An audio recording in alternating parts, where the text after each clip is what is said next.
ఎవరైనా ల్యాండ్లు కొనాలి అని అంటే ఇప్పుడున్న పరిస్థితుల్లో ఎటువైపు కొంటే వాళ్ళకి బెటర్గా ఉంటుందండి?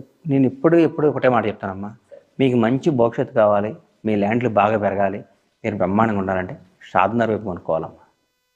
అది ఫ్యూచర్ అమ్మ, అది భవిష్యత్తు, అది స్వర్గధామం. అది షాద్నగర్ బెంగళూరు హైవే. రేపు రేవంత్ రెడ్డి గారు ఈ రాబోయే కాలం ఈ ఏరియా బెంగళూరు హైవే విపరీతంగా పెరుగుద్ది అని నా నమ్మకం, నా అభిప్రాయం. అది నేను సలహా అడిగితే కూడా అదే చెప్తా. సో అయితే అజీస్ గారు మామ వెళ్ళిపోమా చూసా వెంకటేష్ గారు రోడ్ ఏడా వెనకాలనే కదా.